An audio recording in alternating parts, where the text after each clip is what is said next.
ಅನುದಿನ ಅನುಕ್ಷಣ ಮನೆಯಲ್ಲೂ ಕಲಿಯೋಣ ಕಲಿಕೆಯ ಹೊಸ ಹಾದಿಯಲಿ ಜೊತೆಗೂಡಿ ಹೆಜ್ಜೆಯ ಹಾಕೋಣ ಸಂತಸದಿ ಕಲಿಯೋಣ ನಮ್ಮ ಹೆಮ್ಮೆಯ ಈ ಕ್ಲಾಸಿನಲ್ಲಿ. Yes, sir. Yes, teacher. Present, ma'am. नमस्कार विद्यार्थी मित्रांनो, समाज विज्ञान विषयाची माहिती घेण्यासाठी तुम्ही सज्ज आहात ना? होय. तर विद्यार्थी मित्रांनो, मी समाज या विज्ञान विषयातील जो पाठ मला सांगणार आहे त्या पाठातील काही महत्त्वाची माहिती व महत्त्वाच्या नोंदी तुम्ही तुमच्या वहीमध्ये नोंद करायच्या आहेत. त्याकरिता तुम्ही तुमच्याजवळ एक वही व पेन घ्या, कारण तुम्हाला प्रश्नांची उत्तरे वगैरे सोडवित असताना ते तुम्हाला काय होईल, सहज सोपं जाईल. तर विद्यार्थी मित्रांनो तयार आहात ना? होय, ठीक आहे. तर विद्यार्थी मित्रांनो, मी श्री डी.जी. दळवी, सहाय्यक शिक्षक, सरकारी मराठी प्राथमिक शाळा किन्ही, तालुका जिल्हा बेळगावी, केंद्र संती बसवाड, शैक्षणिक जिल्हा बेळगावी. तर विद्यार्थी मित्रांनो, इयत्ता 7वी मधील समाज विज्ञान या विषयातील पाठ ब्रिटिश सत्तेचा परिणाम भाग 2 हा आज आपल्याला या ठिकाणी अभ्यास करावायचा आहे. तर विद्यार्थी मित्रांनो, तुम्हाला मी काही प्रश्न विचारण्यापूर्वी पाठावर आधारित की ऐतिहासिक चित्रे आणि ऐतिहासिक नोंदी तुम्हाला दाखवीन. तर त्यावरून तुम्हाला मी जे काही प्रश्न विचारेन त्या प्रश्नांची उत्तरे तुम्हाला नक्कीच सापडतील. विद्यार्थी मित्रांनो, इतिहास म्हणजे घडून गेलेल्या घटनांचा आढावा या ठिकाणी आपल्याला घ्यावायचा आहे. तर पूर्वज्ञानावर आधारित विद्यार्थी मित्रांनो, तुम्हाला मी काही प्रश्न विचारत आहे. पहिला प्रश्न तुमच्यासाठी आहे विद्यार्थी मित्रांनो, ब्रिटिश ईस्ट इंडिया कंपनीचे मुख्यालय भारतात कोठे होते? ब्रिटिश ईस्ट इंडिया कंपनीचे मुख्यालय भारतात कोठे होते? दुसरा प्रश्न आहे, इंग्लंडची महाराणी कोण होती? इंग्लंडची महाराणी कोण होती? तिसरा प्रश्न आहे, भारतात ब्रिटिशांचे आगमन केव्हा झाले? भारतात ब्रिटिशांचे आगमन केव्हा झाले? चौथा प्रश्न आहे, ईस्ट इंडिया कंपनीची स्थापना केव्हा झाली? ईस्ट इंडिया कंपनीची स्थापना केव्हा झाली? भारतातून ब्रिटिश केव्हा निघून गेले? भारतातून ब्रिटिश केव्हा निघून गेले? भारतामध्ये ब्रिटिशांनी किती वर्षे साम्राज्य केले?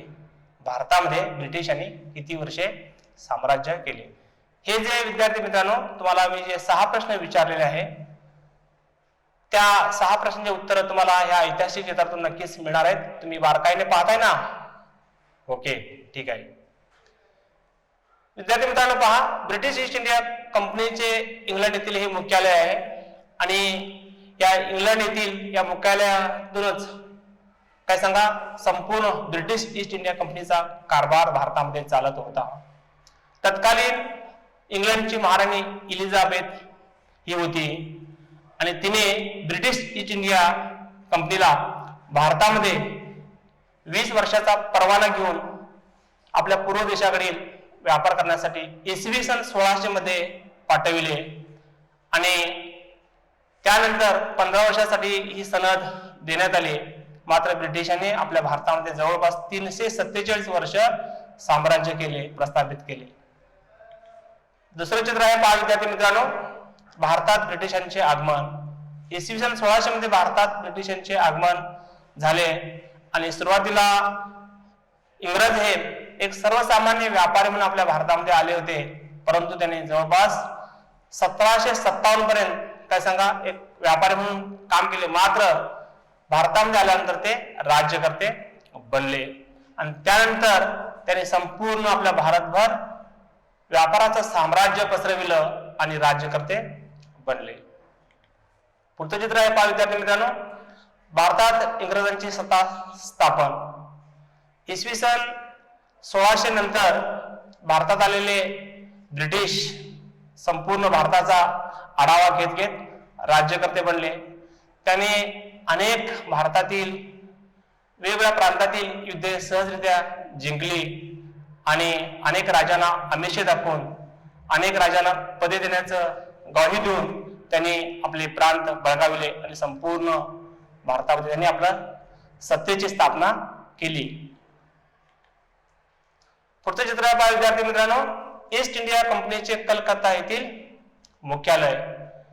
ज्यावेळा भारतामध्ये ब्रिटिश आले त्यावेळा भारतामध्ये त्यांचं मुख्यालय कलकत्ता, सध्या आपण त्याला कोलकाता म्हणतो, तर येथे होतं. आणि या कलकत्ता येथून त्यांचा संपूर्ण राज्यकारभार चालत होता.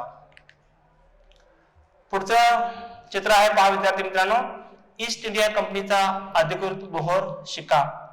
भारतामध्ये एखाद्या प्रांतामध्ये किंवा एखाद्या ठिकाणी जर समजा व्यापार करायचा असेल तर ब्रिटिशांचं अधिकृत मोहर असा शिक्का असलेला परवाना काय सांगा प्रत्येक व्यापाऱ्यांना वापरावा लागत होता, म्हणजे घ्यावा लागत होता. तोच हा विद्यार्थी मित्रांनो अधिकृत असा मोहर असा शिक्का ब्रिटिश कंपनीचा आहे.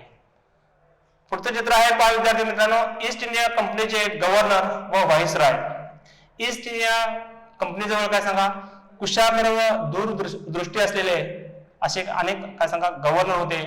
आणि त्या गव्हर्नरांच्यामुळेच त्यांनी काय सांगा भारतातील अनेक अशी युद्धे सहजरित्या जिंकली आणि आपली भारतातील ईस्ट इंडिया कंपनी अधिकरित्या अशी काय सांगा मजबूत केली. फ्रेंच, पोर्तुगीज, डच यांच्यापेक्षाही त्यांनी जास्त काय काय सांगा आपल्या भारतामध्ये साम्राज्य प्रबळरित्या केलं. पुढचं चित्र आहे पहा विद्यार्थी मित्रांनो, ईस्ट इंडिया कंपनीचे सैनिक जवान. ईस्ट इंडिया कंपनीजवळ जास्त प्रमाणामध्ये असे सैनिक होते आणि हे सैनिक जास्त भारतातील होते आणि याच्या जोरावरच काय सांगा त्यांनी अनेक अशी भारतातील युद्धे जिंकली आणि भारताबाहेर सुद्धा काय सांगा त्याने ते म्हणजे परकीय लोकांना आव्हान सुद्धा देऊ लागले. तर विद्यार्थी मित्रांनो, मी तुम्हाला जे सुरुवातीला 6 प्रश्न विचारले होते तर त्या 6 प्रश्नांची उत्तर तुम्हाला नक्कीच मिळाली असणार. तर पहिला प्रश्न तुम्हाला मी विचारत आहे, ब्रिटिश ईस्ट इंडिया कंपनीचे मुख्यालय कोठे होते? कोण सांगताय? ओके, ब्रिटिश ईस्ट इंडिया कंपनीचे मुख्यालय कलकत्ता या ठिकाणी होते. व्हेरी गुड, पहिल्या प्रश्नाचं उत्तर अचूक आहे.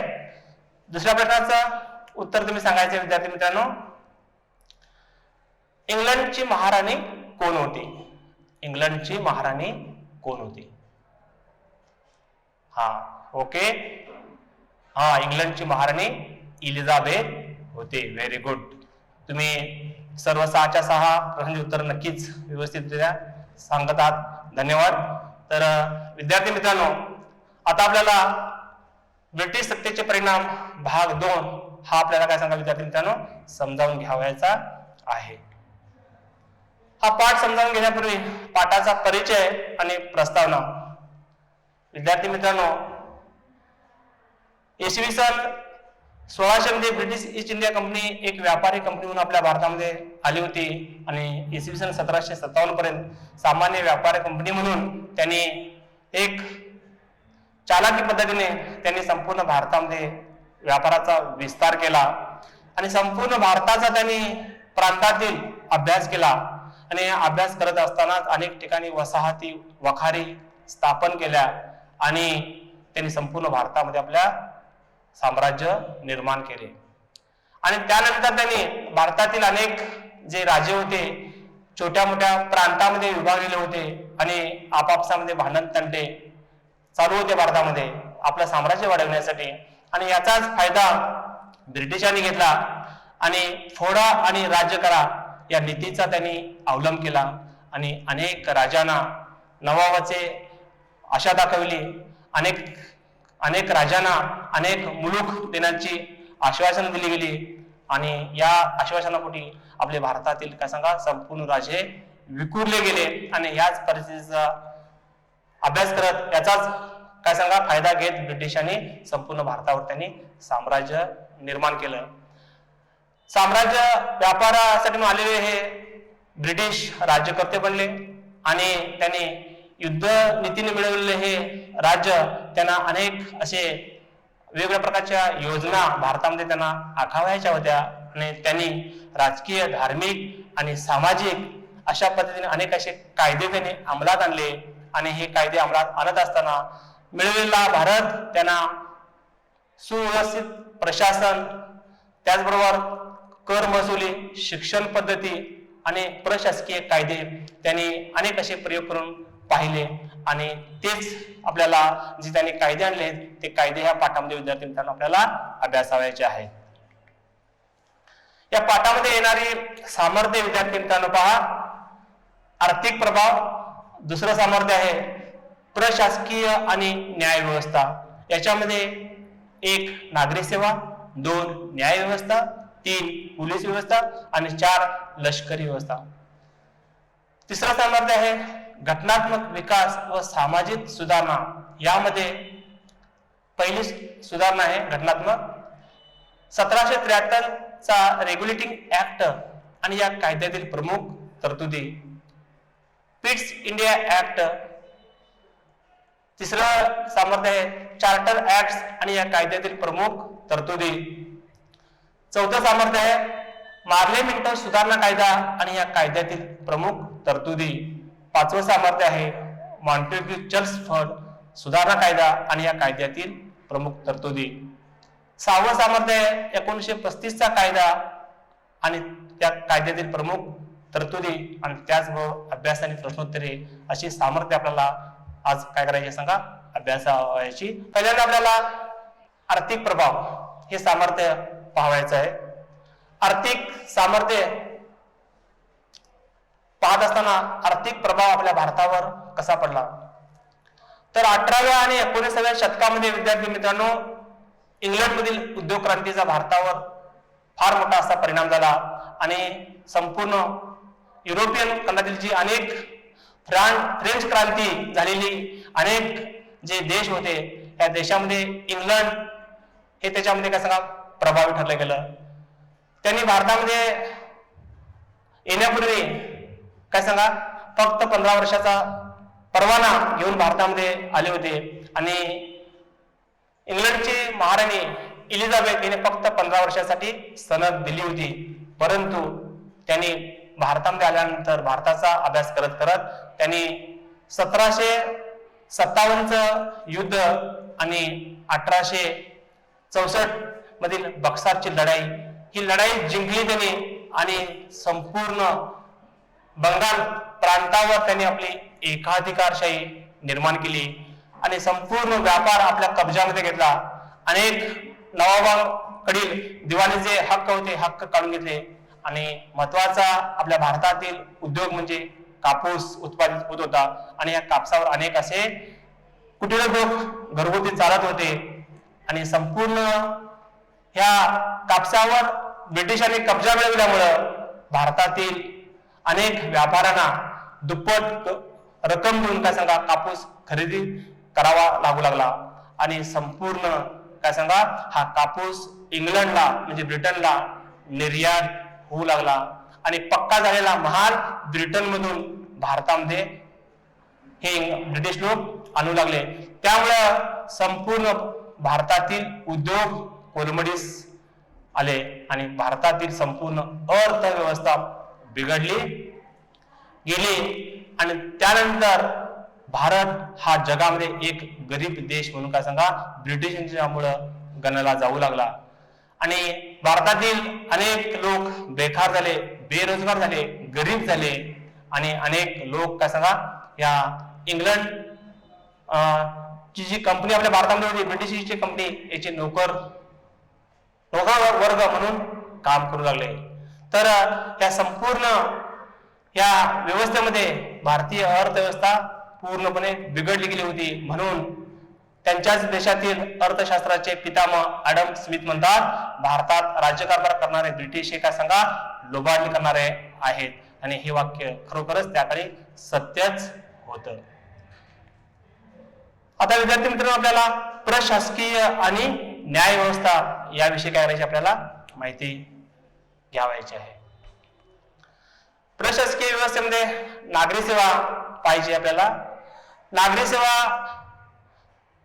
गव्हर्नर जनरल कॉर्नवॉलिसने 1773 मध्ये काय सांगा आचरणामध्ये आणली. तर नागरी सेवा आणण्यापाठीमागचा उद्देश एकच होता, जो भ्रष्टाचार होता या भ्रष्टाचाराला रोखणे ह्या कायद्याचे प्रमुख उद्देश होते. ते आपल्याला काय सांगा सविस्तररित्या विद्यार्थी मित्रांनो पाहावयाचे आहे. तर नागरी सेवा भारतामध्ये काय सांगा खाजगी तत्वावर सुरू करण्यात आली आणि खाजगी तत्वावर सुरू केल्यानंतर अनेक त्याच्यामध्ये काय सांगा भारतीय लोकांना नागरी सेवा नोकरीमध्ये सामावून घेण्यात आलं. परंतु त्या लोकांना नागरी सेवेमध्ये सामावून घेतल्यानंतर त्यांना अनेक असे खाजगी उद्योग सुद्धा सुरू करण्याची या ब्रिटिश ईस्ट इंडिया कंपनीने परवानगी दिली गेली. ह्या खाजगी नोकरी सेवेमध्ये कमी अल्प वेतन असल्यामुळं अनेक लोक काय सांगा गैरव्यवहार करू लागले. गैरधंद्यांना ऊत आलं गेलं. अनेक ब्रिटिश अधिकारी काय सांगा भ्रष्टाचार करू लागले. अनेक नेमणूक करत असताना काय म्हणजे नको तेवढा काय सांगा पैसा लोकांच्याकडून घेऊ लागले आणि या संपूर्ण अर्थव्यवस्थेमध्ये काय सांगा संपूर्ण अर्थव्यवस्था कोलमडलेली होती. आणि शेवटी काय सांगा ब्रिटिश सरकारला या नागरी सेवा अंतर्गत बिघडलेली परिस्थितीवर नियंत्रण आणण्यासाठी म्हणून 1773 मध्ये रेग्युलेटिंग ऍक्ट हा कायदा ब्रिटिश सरकारला काय सांगा पास करावा लागला. आणि पास झाल्यानंतर गव्हर्नर कॉर्नवॉलिस यांनी लोकांना काय सांगा प्रोत्साहित करण्यासाठी म्हणून त्यांनी कलकत्ता या ठिकाणी फोर्ट विल्यम कॉलेज सुरू केलं. आणि ह्या कॉलेज सुरू करण्याचा उद्देश होता लोकांना प्रभावित करून त्यांना काय करणे नागरी सेवा उपलब्ध करून देणे अशा प्रकारचा उद्देश होता. आणि त्यांनी या नागरी सेवा अंतर्गत अनेक लोकांची नेमणूक करून घ्यावायचं ठरविलं. परंतु ब्रिटिश ईस्ट इंडियाच्या संचालकांनी या योजनेला म्हणावा तितकासा प्रतिसाद दिला गेला नाही. आणि शेवटी 1853 पर्यंत ब्रिटिश ईस्ट इंडिया संचालकामार्फतच नागरी सेवेमध्ये लोकांना नोकरीमध्ये सामावून घेतलं जात होतं. आणि त्यानंतर मात्र 1853 नंतर नागरी सेवा अंतर्गत काय सांगा स्पर्धा परीक्षांचे आयोजन करण्यात येऊ लागलं. आणि या परीक्षेमधून काय सांगा सुरुवातीला भारतीयांना म्हणावा तितकासा याचा फायदा झाला नाही. परंतु या परीक्षेमध्ये जरी समजा आपले भारतीय अति उत्तम गुणाने जरी पास झाले तरी त्यांना काय सांगा या स्पर्धा परीक्षेमध्ये गुणवत्तेमध्ये जरी आले तरी त्यांना काय सांगा मान दिलं जात नव्हतं. खालच्या दर्जाच्या नोकऱ्या दिल्या जात होत्या. आणि म्हणून कॉर्नवॉलिस भारतीयांच्या बाबतीत म्हणतात की भारतीय लोक हे काय सांगा भ्रष्टाचारी आहेत आणि म्हणून त्यांना काय सांगा खालच्या दर्जाच्या नोकऱ्या दिल्या जाऊ लागल्या. आता पुढचं सामर्थ्य आहे विद्यार्थी मित्रांनो न्यायव्यवस्था. न्यायव्यवस्था हे प्रशासकीय योजना वॉरन हेस्टिंग्ज यांनी काय सांगा अंमलात आणली. आणि ही योजना अंमलात आणण्यापाठीचे कारण म्हणजे जी व्यवस्था आहे मग दिवाणी न्यायालय असेल फौजदारी न्यायालय असेल याच्यामध्ये अनेक प्रकारचे बदल वॉरन हेस्टिंग्ज यांनी कशा पद्धतीने केले आहेत हे आपल्याला न्यायव्यवस्थेमध्ये सविस्तररित्या विद्यार्थी मित्रांनो पाहावयाचे आहे. 1764 अगोदर 1757 मध्ये जे युद्ध झालं विद्यार्थी मित्रांनो आणि त्यानंतर 1767 बक्सारची लढाई झाली. त्याच्यामध्ये सिराज उद्दौला असेल मीर कासिम असेल अगर मीर जाफर असेल हे जे नवाब होते बंगाल प्रांताचे यांच्याकडून संपूर्ण काय सांगा अधिकार काढून घेण्यात आला. आणि अधिकार काढल्यानंतर त्यांच्यावर संपूर्ण साम्राज्य ब्रिटिशांनी काय सांगा प्रस्थापित केलं. आणि संपूर्ण मोगलांना काय सांगा आपले जे काही अधिकार होते हक्क होते हे ब्रिटिशांना काय सांगा स्वाधीन करावे लागले. आणि ब्रिटिशांनी ते काय सांगा आपल्या स्वाधीन करून घेतले काढून घेतले. आणि काढून घेतल्यानंतर दिवाणी जो हक्क होता हा हक्क सुद्धा काय सांगा मोगलांना नवाबांना ब्रिटिशांना स्वाधीन करावा लागला. आणि याच्यामध्ये बदल करत संपूर्ण नियमावली न्याय काय सांगा ब्रिटिशांनी आपल्याला जसं हवंय तशा पद्धतीची कर व्यवस्था त्यांनी लागू करून घेतली. आणि त्याच्यामध्ये त्यांनी दिवाणी न्यायालय म्हणजे नागरी न्यायालय आणि फौजदारी न्यायालय म्हणजे गुन्हेगारी न्यायालय अशी 2 न्यायालय त्यांनी प्रत्येक ठिकाणी काय सांगा निर्माण केली. आणि निर्माण केल्यानंतर जो गुन्हेगार आहे त्या गुन्हेगाराला हिंदू धर्मीय असेल तर हिंदू धर्माप्रमाणे त्यांना काय करायची शिक्षा द्यायची.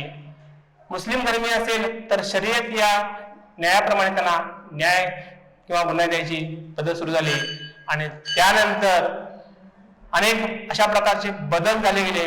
आणि बदल झाल्यानंतर मात्र जे फौजदारी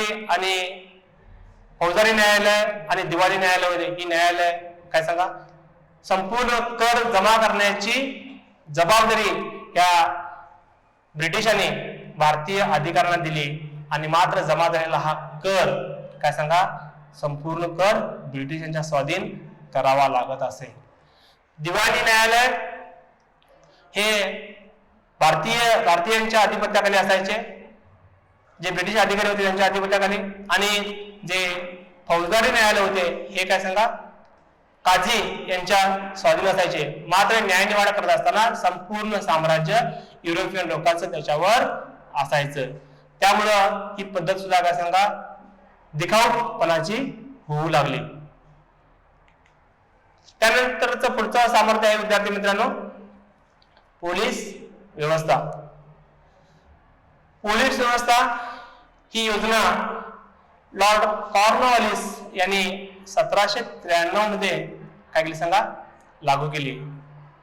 आणि ही पोलीस व्यवस्था लागू करण्यापाठीचा उद्देश काय होता सांगा जी शासन व्यवस्था ब्रिटिशकालीन बिघडलेली होती त्या शासन व्यवस्थेवर नियंत्रण ठेवण्यासाठी म्हणून पोलीस व्यवस्था निर्माण करण्यात आली होती. आणि त्याच्यामध्ये मग गुन्हे दरोडे किंवा याच्याशी जे संबंधित माहिती आपल्याला काय सांगायला विद्यार्थी मित्रांनो इथं पाहावायचे आहे.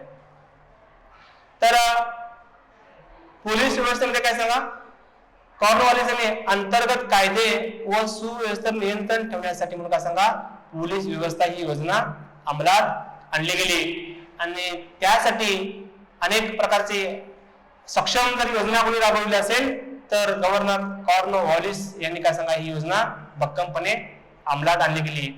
आणि ही अंमलात आणत असताना त्यांनी प्रत्येक जिल्ह्याच्या ठिकाणी पोलीस ठाणे निर्माण केली. आणि जिथे जिथं आवश्यक आहे त्या ठिकाणी सुद्धा त्यांनी पोलीस ठाणे निर्माण केली. आणि निर्माण करत असताना त्यांनी प्रत्येक ठिकाणी पोलीस अधीक्षक म्हणजे सुप्रिटेंडेंट ऑफ पोलीस हे पद त्यांनी निर्माण केलं. आणि त्याचबरोबर प्रत्येक पोलीस ठाण्यामध्ये कोतवाल प्रत्येक खेड्यामध्ये चौकीदार अशा प्रकारची नवीन पदे निर्माण केली गेली. आणि निर्माण केल्यामुळं जो ब्रिटिश ईस्ट इंडिया कंपनीवर जो जी पोलीस व्यवस्था म्हणजे पूर्ण बिघडलेली होती ही काय सांगा नियंत्रित करण्यासाठी या पदांच्यामुळं अत्युत्तम असं काय सांगा सहाय्य लाभलं गेलं.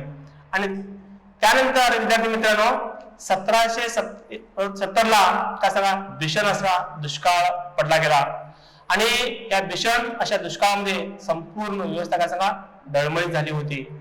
आणि त्यानंतर ब्रिटिश सरकारला थोडस प्रेशर आलं गेलं. आणि जी व्यवस्था बिघडली होती या व्यवस्थेवर नियंत्रण आणण्यासाठी म्हणून ब्रिटिश सरकारने ठरवलं की 1781 मध्ये दंडाधिकारी नेमण्याची पद्धत त्यांनी सुरू केली. आणि ही दंडाधिकारी जी योजना होती या योजनेअंतर्गत काय सांगा ब्रिटिश सरकारला जो दुष्काळ झाला होता अनेक लोक अस्तव्यस्त झाले होते या लोकांना काय सांगा नियंत्रित करण्यासाठी त्यांना हातभार लागला गेला. आणि त्यानंतर ब्रिटिश सरकारने ठरवलं की बाबा भारतातील जी ईस्ट इंडिया कंपनी आहे या कंपनीला सहाय्य होण्यासाठी म्हणून या प्रशासनामध्ये काय केलं पाहिजे सांगा आपण भारतीयांची सुद्धा पोलीस म्हणून नेमणूक केली पाहिजे. आणि त्यानंतर 1902 मध्ये ब्रिटिश सरकारने पोलीस कमिशन आयोग नेमण्यात आला. आणि या पोलीस कमिशन आयोगांतर्गत अनेक प्रकारच्या परीक्षा त्याचबरोबर शैक्षणिक म्हणजे गुणवत्ता यानुसार काय सांगा अधिकाऱ्यांची नेमणूक करण्यात येऊ लागली. मात्र भारतीय जरी उच्च शिक्षित असले गुणवत्ताधारक असले तरी सुद्धा काय सांगा फक्त आणि फक्त पोलीस म्हणूनच काय सांगा नेमणूक करून घेण्यात येऊ लागली भारतीयांची आणि उच्च पदावर मात्र काय सांगा ब्रिटिश अधिकारीच कार्य करू लागले. त्यामुळं दुय्यम दर्जा पोलीस व्यवस्थेमध्ये सुद्धा काय सांगा ब्रिटिशांनी आपल्या भारतीयांना दिला गेला याची सुद्धा काय सांगा त्यावेळी भारतीयांना खंत होती. त्यानंतर पुढचं सामर्थ्य आहे विद्यार्थी मित्रांनो लष्करी व्यवस्था. लष्करी व्यवस्था ही इसवी सन 1857 मध्ये पील या प्रधानमंत्री पील यांनी काय सांगा ही योजना अंमलात आणली आणि या व्यवस्थेनुसार की लष्करी व्यवस्था कशी असावी त्यांचं कार्य कसं असावं अशा प्रकारचं कार्य त्यांनी काय सांगा येथे विस्तारलेलं आहे. लष्करा ब्रिटिश सत्तेचा व प्रशासनाचा मूळ पाया होता आणि तसेच ब्रिटिश आणि बऱ्याच लष्करी सेवेत सामावून घेतले गेले आणि त्याचबरोबर ही लष्करी व्यवस्थेमुळे भारतातील शक्तींना व बाहेर शक्तींना सुद्धा काय सांगा आव्हाने देऊ लागले आणि त्यामुळे इसवी सन 1914 ते 1918 पर्यंत जे पहिलं महायुद्ध झालं त्या पहिल्या महायुद्धामध्ये सुद्धा काय सांगा या ब्रिटिशांनी आपल्या भारतीय लोकांना खेचलं गेलं आणि त्यानंतर अनेक भारतीय लोकांना काय सांगा याच्यामध्ये जवान म्हणूनच कार्यरत ठेवू लागले आणि उच्च पदावर मात्र ब्रिटिश अधिकारीच राहू लागले. अशा प्रकारचा काय सांगा इथं सुद्धा आपल्याला भेदभाव दिसून आला. तर विद्यार्थी मित्रांनो आपल्याला उपक्रम राबवायचा आहे. तर पहा कोणता ब्रिटिशकालीन प्रशासन व्यवस्था व सध्याची प्रशासन व्यवस्था यातील फरक आपल्याला काय करायचं सांगा समजावून घ्यायचा आहे आणि ग्रुपने चर्चा करून त्याच्यावर माहिती लावायची आहे. लिहिताना उपक्रम होय व्हेरी गुड. त्यानंतर विद्यार्थी मित्रांनो घटनात्मक विकास व सामाजिक सुधारणा आपल्याला पाहायच्या आहेत. पहिल्यांदा सामर्थ्य रेग्युलेटिंग ऍक्ट हा कायदा 1773 मध्ये वॉरन हेस्टिंग्ज यांनी काय सांगा लागू केला. हा लागू करण्यापाठीमागचं कारण भारतामध्ये जे ईस्ट इंडिया कंपनीने जी भ्रष्टाचार किंवा अनेक प्रकारचे गडगंज अधिकारी झाले होते आणि या अधिकाऱ्यांना काय सांगा रोखण्यासाठी म्हणून काय सांगा इंग्लंडच्या पार्लमेंटमध्ये संसदेमध्ये एडमंड बर्क यांनी काय केलं सांगा या भ्रष्टाचाराविरुद्ध आवाज उठविला कडाडून टीका केली की म्हणजे हा जो कर आहे हा कर काय सांगा ब्रिटिश ईस्ट इंडिया कंपनी गुन्हेगारी कर म्हणून काय करते सांगा घेत आहे अशा प्रकारचा आरोप केल्यानंतर संपूर्ण शासन इंग्लंडमध्ये बिघडेल राजकीय परिस्थिती बदलेल म्हणून शेवटी काय सांगा ब्रिटिश सरकारने वॉरन हेस्टिंग्ज यांच्या नेतृत्वाखाली 1773 मध्ये रेग्युलेटिंग ऍक्ट हा कायदा पास केला. या कायद्यातील प्रमुख तरतुदी पहा विद्यार्थी मित्रांनो. या कायद्यापूर्वी बंगाल मद्रास व बॉम्बे या तिन्ही प्रेसिडेन्सीज ब्रिटिशांच्या ताब्यात होत्या. दुसरी तरतूद बंगालचा गव्हर्नर या तिन्ही प्रेसिडेंटचा गव्हर्नर बनला. तिसरी तरतूद बॉम्बेच्या गव्हर्नरला इतर दोघांवर देखरेख तसेच सल्ला देण्याचे अधिकार देण्यात आले. आणि चौथी तरतूद आणीबाणीच्या काळात स्वतंत्रपणे वागण्याचा अधिकार त्यांना होता. आणि पाचवी तरतूद गव्हर्नर जनरलला भारतातील नागरी व लष्करी कार्य क्षेत्राचा अहवाल संचालक मंडळाला नियमितपणे द्यावा लागे. आणि कंपनीच्या अधिकाऱ्यांची वेतनवाढ करणे हा सुद्धा या कायद्याचाच एक भाग होता. त्यानंतर दुसरा कायदा काढण्यात आला विद्यार्थी मित्रांनो पिट्स इंडिया ऍक्ट इसवी सन 1784 मध्ये प्रधानमंत्री विलियम पिट यांनी काय केलं सांगा हा कायदा अंमलात आणला. हा कायदा काढण्यापाठीचा उद्देश एकच होता.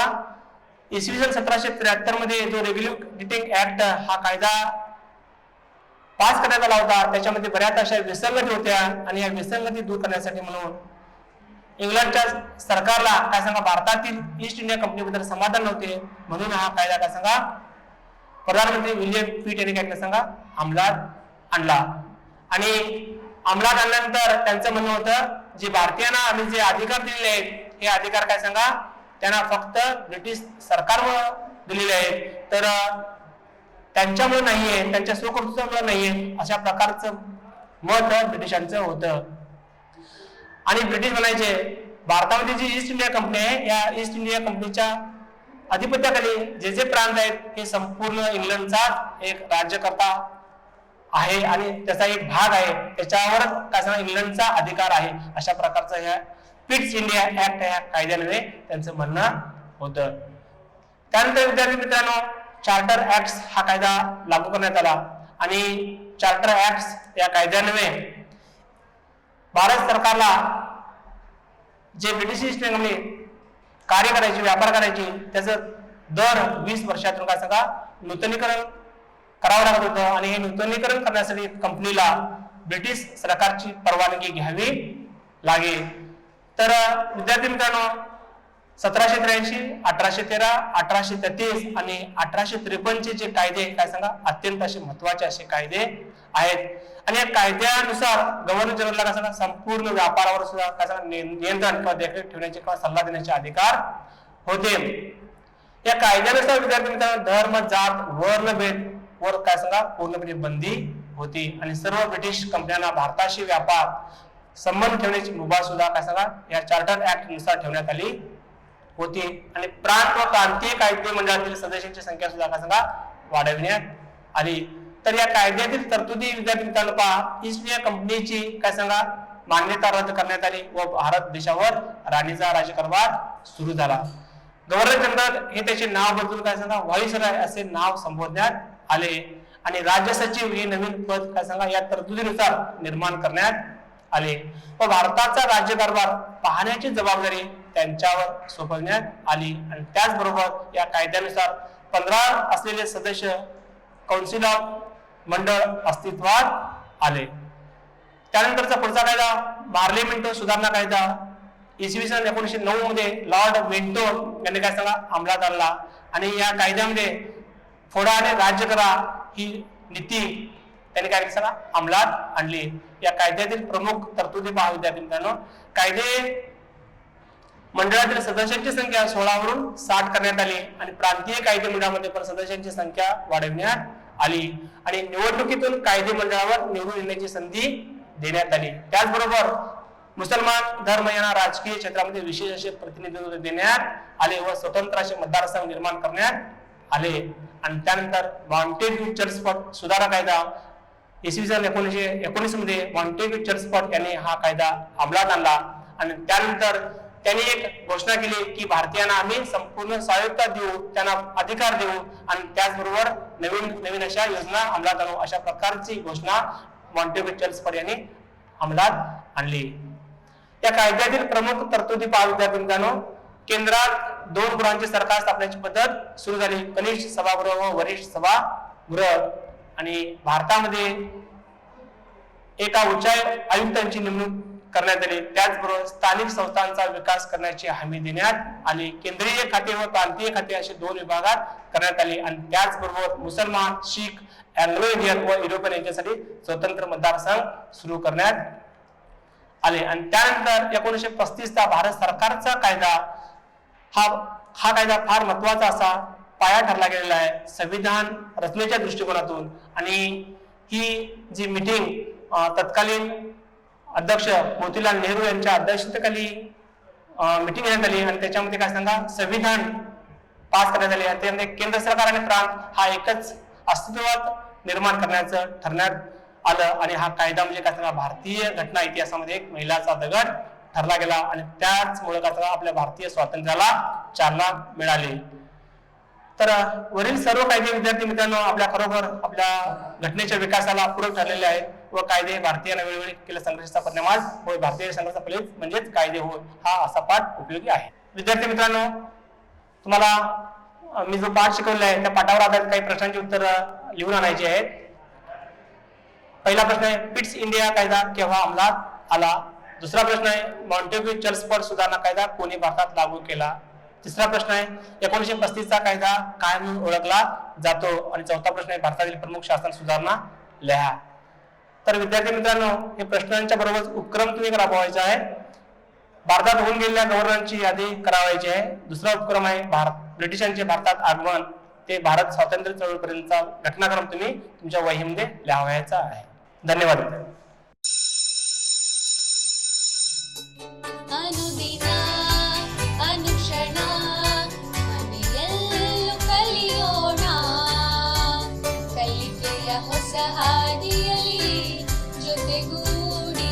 विजय हा कोणा संत सदी कलियोना